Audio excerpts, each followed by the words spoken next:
Hello, I'm Chris McKenna from Downtown in Business. Welcome to the Downtown Den. Today I'm joined by Michelle from Paper Cup Coffee. So firstly, thanks for joining us.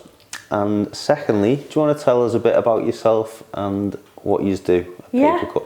Thanks for having me. My name's Michelle Langan and I'm from Paper Cup Project. Obviously we've got our coffee shop, which is Paper Cup Coffee. And we support people in Liverpool who are experiencing homelessness. Excellent. And where did the idea come from? How long have you been doing it? So we started up Paper Cup Project 8 years ago.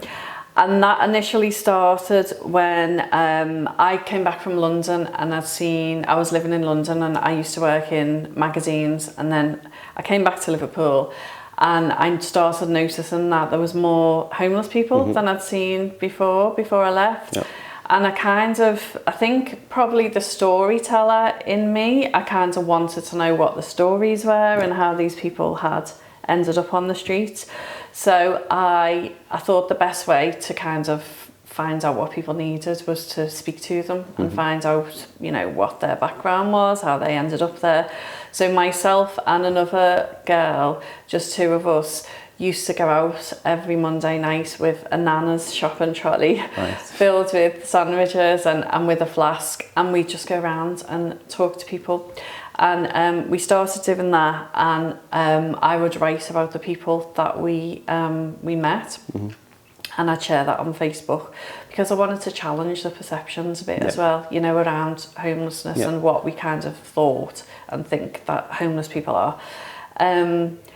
So we did that, and I wrote about it on Facebook, and through writing about it on Facebook and people would share it, we ended up, what started off as 2 people became a group of 30 volunteers.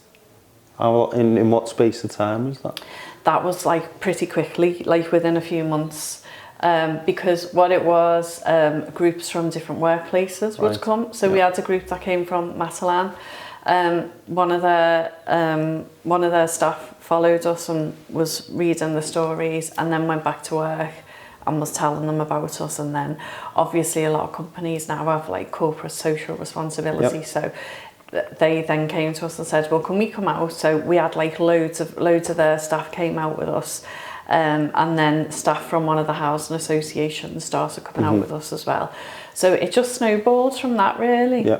And the coffee shop? So the coffee shop, so basically that all happened in lockdown. So we were doing all the outreach, and then lockdown happened, and also with the outreach we kind of moved into doing a bit more. We were finding out more about the issues around homelessness and doing a bit more like lobbying and speaking to politicians and decision makers and getting involved with that and finding out the best ways we could help people. So the coffee shop, when lockdown came, all of the homeless were offered a place inside. So obviously, like, we weren't doing the outreach then because everything had changed. So during lockdown, that gave me the time to think about, well, when we come out of lockdown, we don't know what things are going to be like. What could we do to change what we're doing and what would be more beneficial? So that gave me the time to think about what I wanted to do next with the charity. And I'd seen in London that other people were doing coffee shops where people who were homeless could come in and do the pay it forward system. They could get a coffee or something to eat, but also offering people a chance to get back into the workplace, so doing training and things like that. So I had that idea, and we had no premises, nothing, no money. So I just thought, right, I want to do this coffee shop, and I just started talking about it on social media. And then our landlord, Promenade, who were on Queen Square, approached us and said, we've got an empty unit, do you want to come and have a look at it? So that all started from that. I went to have a look at the unit. It had been empty for a while, so there was loads of work to do. And I just said, yeah, we'll have it. So all the volunteers then got involved, putting it all together, painting it and everything. And that's how the coffee shop got off the ground. It was born, and yeah, I was there a couple of weeks ago with yourself.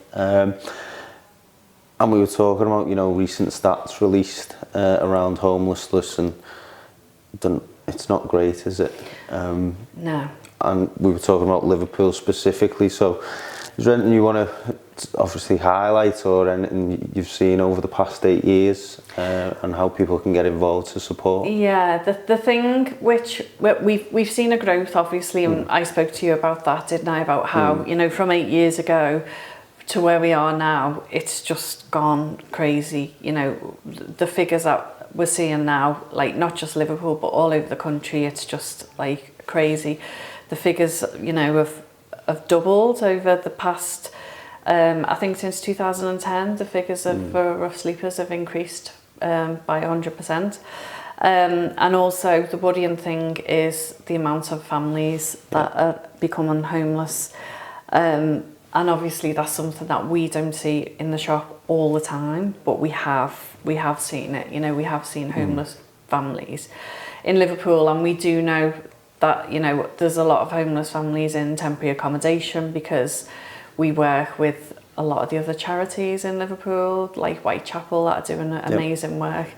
And we have conversations and meetings all the time so that we can speak to each other about the situation and what we're seeing and what's going on. So that's a worry. It's a worry how it's exploded, really. I mean, I remember when I was younger, and you didn't see loads of homeless people on the streets. You saw a couple, but it wasn't anything like what it is now, where you see tents on, in town. Crazy. No, it is. So how do people get involved if they want to support the project, the coffee shop, volunteer? How do people get in touch? So we've got our website, we've got our social media as well. So we're on Twitter, Instagram and Facebook. And hopefully we'll be on TikTok soon, because we've got a student who's going to be helping us. Not old farts like me on TikTok, no. So we've got a young person doing the TikTok. So people can get in touch with us through any of those channels, or come into the shop. We're on Queen Square, right next to the Q car park. So people can come in. If people want to come in and they're able to do a pay it forward, it's £3, and then a homeless person can come in the next day and redeem that. So that's great. And also, if anyone ever wants to do any fundraising things for us, they can get in touch if they've got any ideas. We had a group of our volunteers did a fire walk for us last year, and raised some money for us, and then all the money from the shop goes straight into the charity. So it's like a total non-profit. All the profits go back into the charity. Excellent. And I've obviously signed up for the London Marathon last year, so I've got that on the 21st of April. I've done Liverpool half a couple of weeks ago, and I've got a couple of other races later in the year, so I will be fundraising myself downtown in business. So we will be in touch with you all on how you can support us both. But Michelle, thanks so much for coming in. It's it's heartwarming, the work that you and the team do, so well done. And get involved, support us as much as you can, and make sure you pop over to the coffee shop as well. Thanks, Thank you. Chris. Thank you. Cheers.